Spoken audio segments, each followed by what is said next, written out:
존경어의 유무에 대해서 한번 알아보도록 하겠습니다.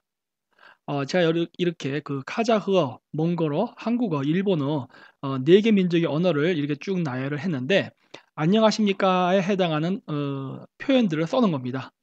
그런데 여기 그 몽골어를 보면요. 몽골어는 그 안녕하십니까 센베너거든요. 근데 여기에는 존칭어가 없습니다. 그러니까 애나 어른한테 다 이 똑같은 표현을 써도 돼요. 그런데 이 일본어의 그 오하요 고자이마스 할 때 이 고자이마스가 뭐뭐 하십니까에 해당하는 표현이거든요. 그리고 카자흐어에서도 셀레메스비 해가지고 스즈가 들어가면은 요게 그 뭐뭐 하십니까에 해당하는 존칭어의 표현이 됩니다. 그렇다면은 왜 몽골어만큼은 이런 존칭어의 표현이 없고 다른 민족의 언어에서는 이게 있을까요? 특히 한국어, 일본어 같은 경우는 굉장히 존칭어가 복잡하지요. 옛날 조선시대 사극만 봐도 그 표현들이 굉장히 복잡하지 않습니까? 일본어도 보면은 그 표현이 그 존칭어를 보면요. 그 옛날 일본 사극 드라마 보면 못 알아들을 정도로 정말 그 다양한 그 존칭어가 존재합니다. 그 카자흐어에는 있기는 있는데 굉장히 단순해요. 한국말이나 일본어처럼 복잡하진 않습니다. 하지만 존재는 합니다. 그렇지만 몽골어에는 아예 없지요. 자, 이 이유를 알기 위해서는요. 먼저 우리가 알아야 될 게 있어요. 자, 먼저 그 우리나라 그 한단거기에 나오는 색족에 대한 그 민족이 나오죠. 뭐 황부인, 백부인, 적부인, 남부인 이런 식으로 해서 4세계의 인종이 있었다고 하는데 요건 아실 테니까 제가 통과할게요. 자, 그런데 카자흐스탄에도 이와 유사한 기록이 있습니다. 우리나라에서 그 파미르의 셋족이 살았다고 하는데 그쪽에도 기록에 보면은 파미르의 삭족이 살았다고 하거든요. 전 동족이라고 보고 있는데 얘네들 그 기록을 보면 그 역사 교과서에 뭐라 나오느냐? 네, 번역해 놨는데 그 사크 왕국의 부족들은 각각의 신분 계급에 따라 다른 색깔의 옷을 입었는데 이러한 제도를 흰뼈 제도, 제가 그 한글로 흰뼈라고 썼는데 원래 이 나라 그 표현으로는 아크수액 GS 그래가지고 그 하얀 뼈의 제도라는 겁니다. 그러니까 우리나라 말에 골품제도예요. 옛날 신라에 있었던. 그랬는데 그 귀족, 여기서 귀족이라는 거는 그 무사 계급을 얘기하는 겁니다. 그다음 승려, 목동, 농민 계급으로 나뉘었으며 이들은 신분에 따라 각각 귀족은 적색, 승려 계급은 흰색, 목동은 청색, 농민은 황색의 옷을 입었다라고 했었어요. 근데 제가 여기다 농민이라고 썼지만 사실 여기 원서에는요 농민이라고 써 있지 않습니다. 그 농민이기도 하지만 그 노예라는 의미가 있어요. 그러니까 그 유목민들 사회에서는요 농사 짓는 사람은 노예로 취급합니다. 그러니까 그 유목민족보다 한 단계 아래라는 개념이 있었어요. 그랬는데 왜 그러느냐? 보십시오. 우리가 그 봉건제도라는 건요. 맨 밑에 그 농민이 오는 걸 얘기합니다. 물론 노비도 있죠. 노예가 있긴 있지만은 일단 그거를 제외한. 왜냐면 얘네들 노비는 인간 취급은 아니잖아요. 그러니까 일단 그 일반 그 사람들을 기준으로 했을 때 왕이 제일 위에 있고 그 밑에서부터 단계별로 내려오는데 농노가 그러니까 농민이 밑에 그 배열이 되는 이 시스템을 우리가 봉건제도라고 하죠. 그 동양과 서양의 봉건제도의 그 내부 구조를 보면은 좀 차이점이 있습니다. 그 있지만은 전체적으로 농경을 기반한다는 거에 대해서만큼은 차이점이 없죠. 대동소이하게 그 제도가 존재를 했는데 유목민 제도는요. 이 사회 구조의 시스템이 농민을 기반으로 하지 않습니다. 유목민 즉 그 뭐라 하죠? 유목을 하는 사람들을 기준으로 해요. 일반 국민들을. 그래서 봉건 제도는요. 반드시 상하 계급이 생기고 절대 권력이 탄생합니다. 그 왜 그러느냐? 농민들은 밥을 어디서 그 얻습니까? 바로 땅에서 얻죠. 가을에 추수를 해서. 그래서 가을에 추수를 해서 곡식을 얻기 때문에요. 그 곡식을 추수할 때까지는 그 농민들이 어디를 못 갑니다. 붙어 있어야 돼요. 뭐 김매기도 하고 뭐 여러 가지를 해야 되잖아요. 그러다 보니까 어떤 강력한 독재자가 그 지역에서 출현을 해도요. 뭐 불만을 할 수 있을지언정 어디 딴 데 갈 수가 없어요. 그런데 유목민들은 그 국민의 기반이 무엇입니까? 유목민족 아닙니까? 왜냐하면 이 사람들은 고기를 먹고 사는 사람들이니까. 그러다 보니까 어떤 그 폭군이 나타나게 되면요. 그 양떼를 끌고 딱 딴 데로 가버립니다. 그래서 유목민 사회에서는요. 독재를 한다는 것은 무진장 어려워요. 그래서 그 항상 그 유목민족의 역사를 보면은 유목 국가가 100년을 못 가는 경우가 상당히 많죠. 역사서를 보면. 그게 왜 그랬느냐? 유목 국가에서는요. 그 말 그대로 덕지 정치예요. 왕이 덕이 없으면요. 국민이 흩어져 버립니다. 왕이 덕이 있으면 순식간에 사람들이 집결되죠.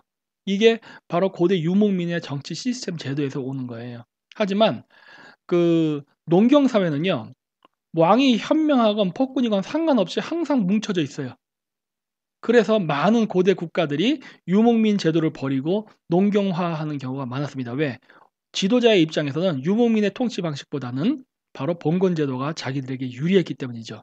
근데 국민 입장에서는 어느 쪽 제도가 더 좋은 거라 생각됩니까? 봉건 제도입니까? 아니면 유목민족식 쿠리타이, 즉 화백 제도 같은 제도예요.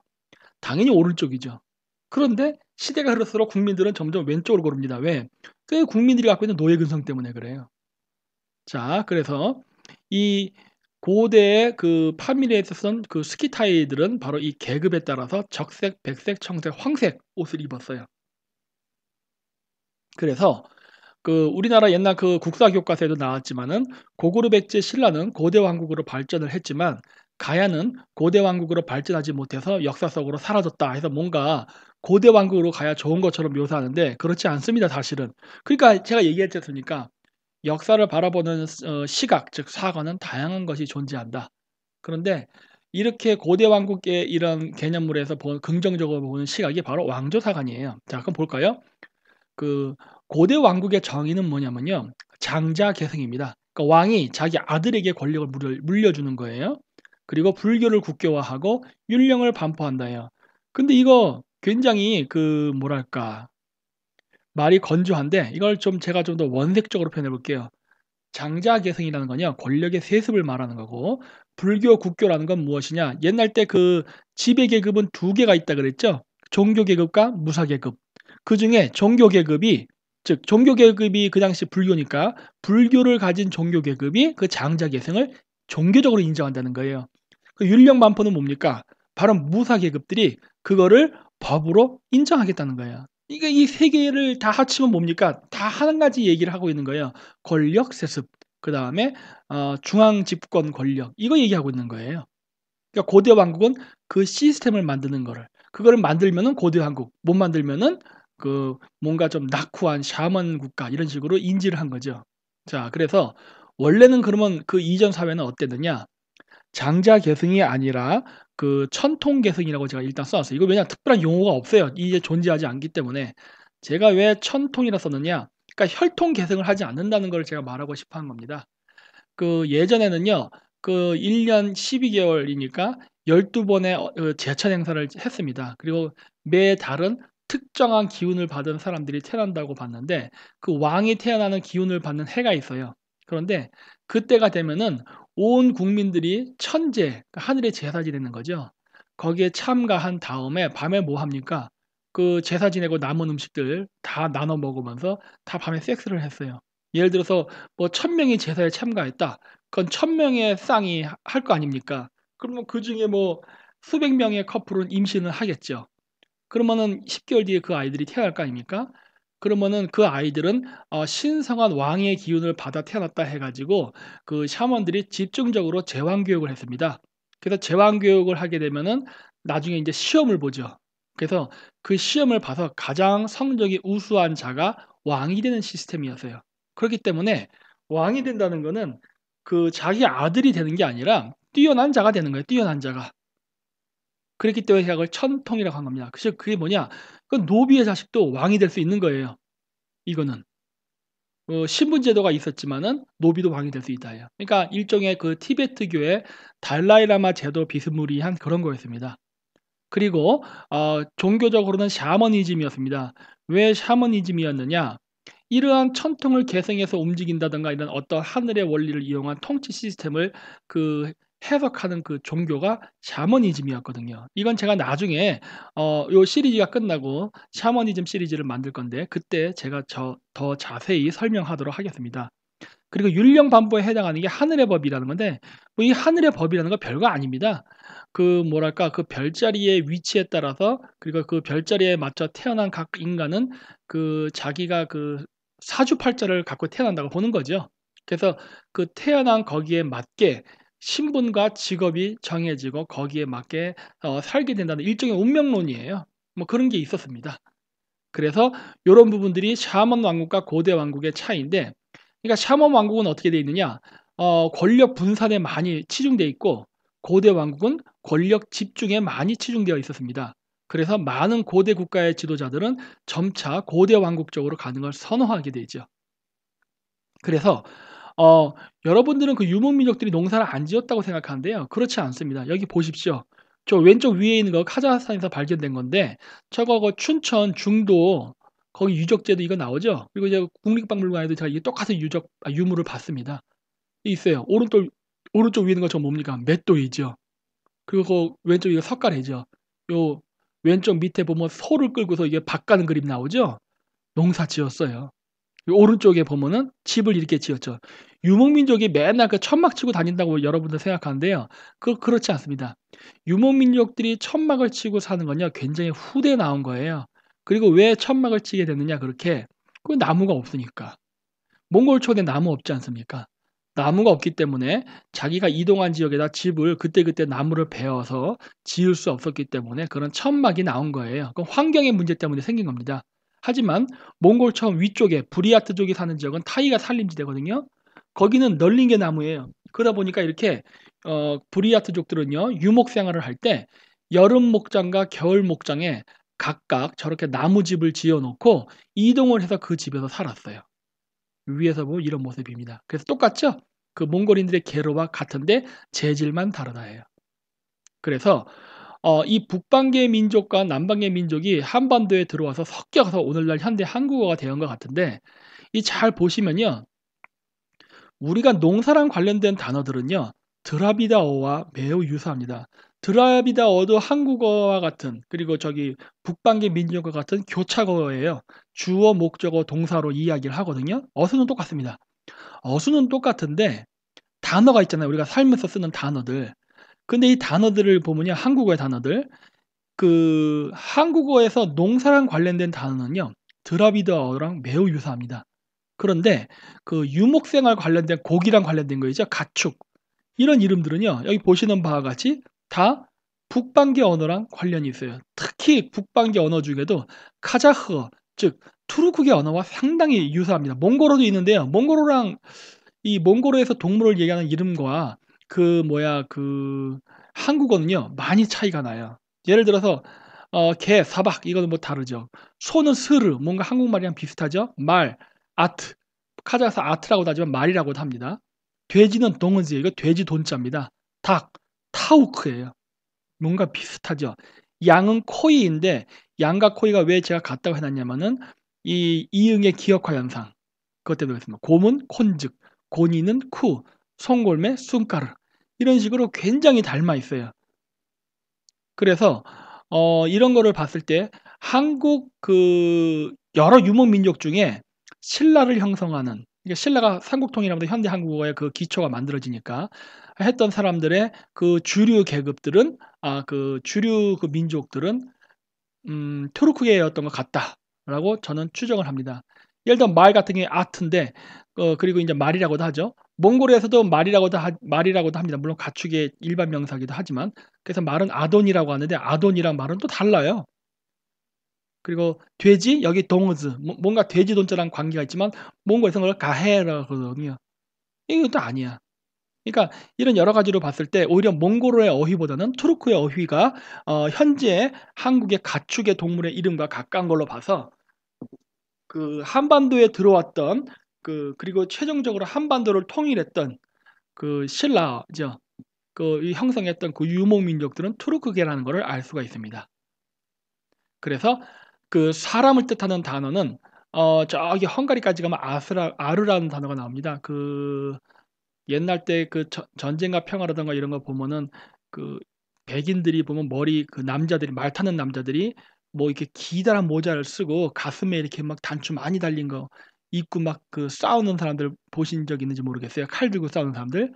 그 후사르 기병대라 그러는데 후사르 영어로는 후사르 그다음에 러시아에서는 구사르라고 부르는데 후스 또는 구스라는 게 바로 우즈 라고 해 가지고 헝가리 사람을 뜻합니다. 거기에 아르를 붙이는데 그 아르가 뭐냐면 사람을 뜻하는 단어예요. 이게 어느 지역에서는 아르, 어느 지역에서는 사르라 그래요. 아마 그래서 사르라는 거는 한국의 사람과 어원적 관계가 있을 거예요. 그러면 아르는 어느 단어와 관계가 있느냐? 아이고, 얘 안 나오네. 카자거로 사람을 아담이라고 그럽니다. 그래서 그 아담과 한국의 사람은 멀게는 하나의 어원에서 왔다는 걸 알 수 있어요. 자, 그래서 이제 홍익인간 얘기하겠습니다. 그러니까 우리나라에 제가 와서 봤을 때 느낀 게 뭐냐면요. 이 홍익인간을 제야단체에서 얘기를 하는데 홍익인간을 얘기해서 막 한복을 입고서 막 쌀, 그다음에 야채 이런 거 얘기를 많이 한대요. 이거 상당히 넌센스예요. 말이 안 맞습니다. 우리가 쌀을 먹는 거를 한민족의 고유 문화라고 얘기하면서 홍익인간을 얘기한다는 건요. 논리가 안 맞아요. 왜 안 맞느냐? 홍익인간이라는 건 널리 이렇게 한단다. 이거는 그 일종의 민주주의적 개념이거든요. 이게 그 고대식 민주주의라 보면 됩니다. 근데 이 고대식 민주주의도 지금 오늘날 한국 사람들이 생각하는 것처럼 뭐 만민평등 이런 거 아니에요. 유목민 사회도 엄연히 계급 사회가 있었습니다. 뭐 존칭어가 없었다 해서 계급이 없었던 건 아니에요. 노예가 존재했기 때문에. 그래서 계급은 존재하지만 그게 농경 지역보다는 덜 엄격했다는 거예요. 존재하긴 존재했지만은. 근데 이 얘기를 제가 왜 하느냐? 봉건 문화, 즉 농경 문화는요. 홍익 인간이 될 수가 없습니다. 왜? 계급 사회인데요. 그것도 아주 철저한 계급 사회. 근데 어떻게 그게 홍익 인간이 나올 수가 있습니까? 말이 안 되죠. 말도 함부로 하지 말라 아닙니까? 나한테는 존경어를 써라. 나에게는 고개를 숙여라. 이런 이야기를 하는데 그게 어떻게 홍익 인간입니까? 그건 사대주의지. 이 홍익 인간이라는 게 언제 나오는 겁니까? 옛날 고조선 역사에 나왔죠. 그때 당시에 나올 때 우리가 어떤 사회였겠습니까? 그때 당시에 우리는 유목민 사회에 더 가까웠어요. 그리고 아까 얘기했죠. 유목민이라고 농사 안 짓는 거 아닙니다. 농사를 짓기는 짓지만 농사를 전담하지 않을 뿐이에요. 그렇기 때문에 농사를 전담하지 않기 때문에 그 반농 반목 사회에서는 왕권이 강할 수가 없죠. 그러다 보니까 강력한 독재를 할 수 없죠. 그러다 보니까 홍익 인간이라는 개념이 자연스럽게 나올 수 있는 거예요. 왜? 여러 부족들에게 이익을 주지 않으면 백성들이 모이질 않거든요. 그래서 저는 우리나라에서 이 홍익인간이라는 개념을 막연한 환상으로 보기보다는 보다 유물이라든가 그 사회상을 반영해서 객관적으로 봤으면 하는 바람입니다. 그 고대 홍익인간은요, 고대 그리스의 민주주의 체계와 별반 다를 게 없습니다. 자, 제가 왜 그렇게 생각하느냐?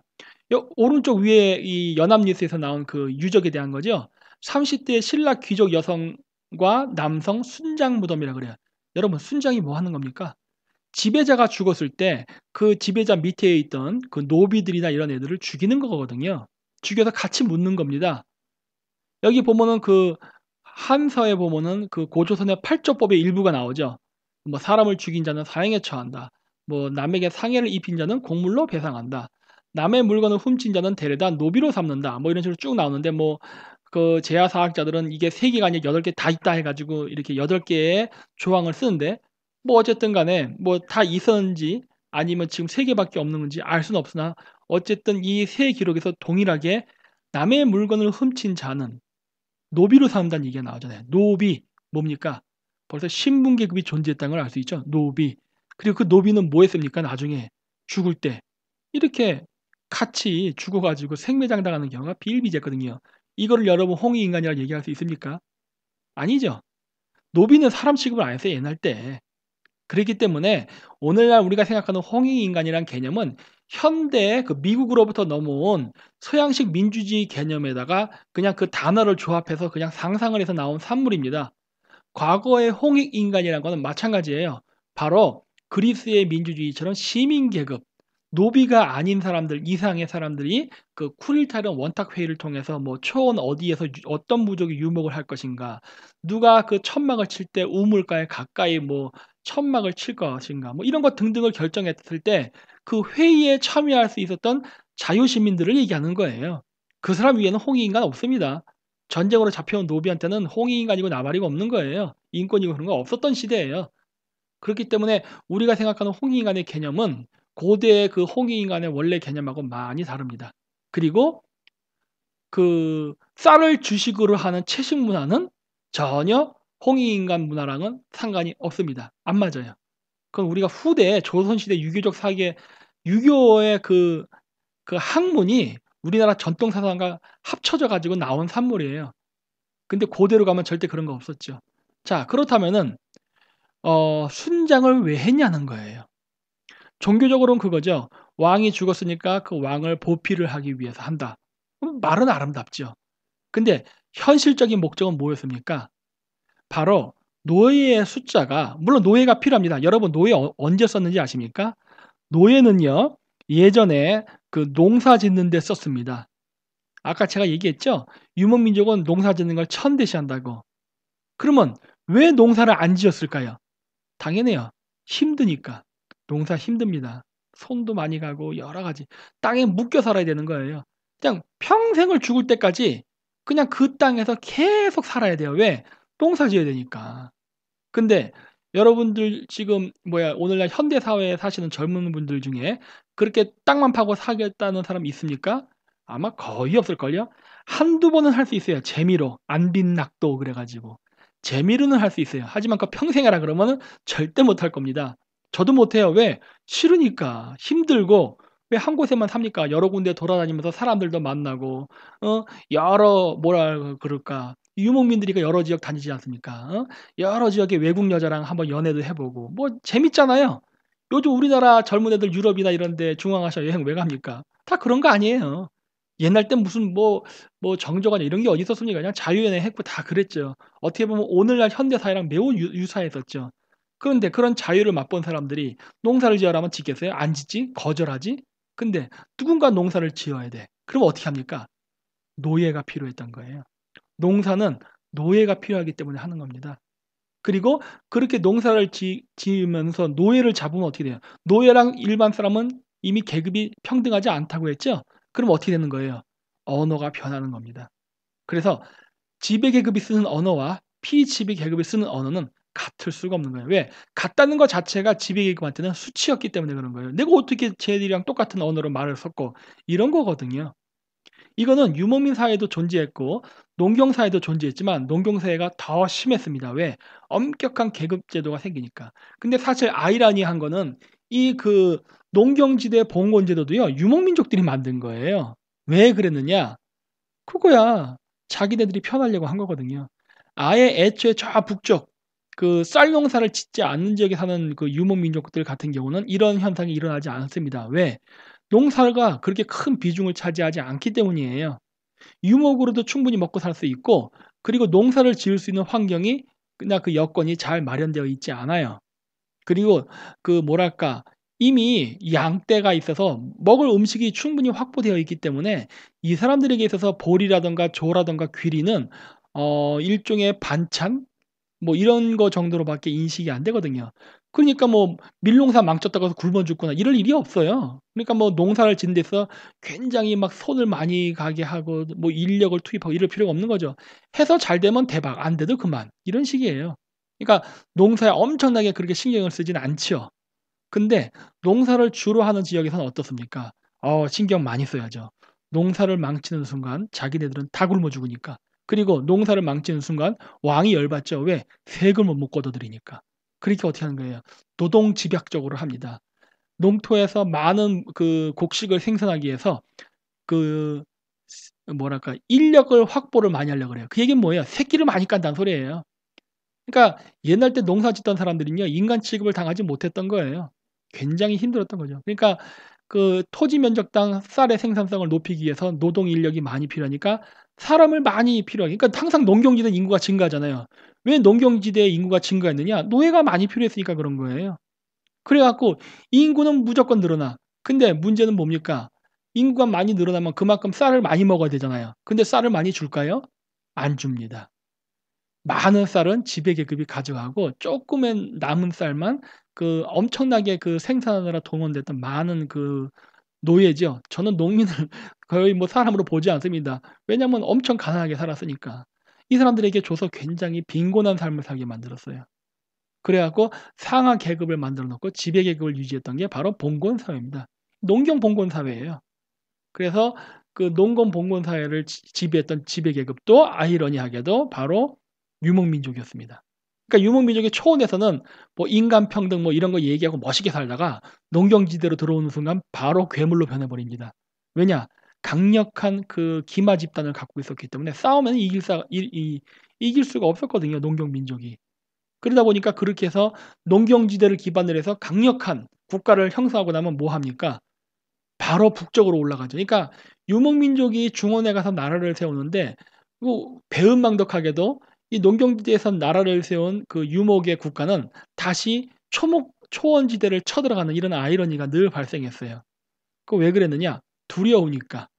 자신들이 그 농경민족을 지배하면서 노예로 부리면서 굉장히 풍요롭게 살았는데 자신들의 풍요로움을 그 질투를 해서 북방의 유목민족들이 쳐들어오면 자기네들이 죽거든요.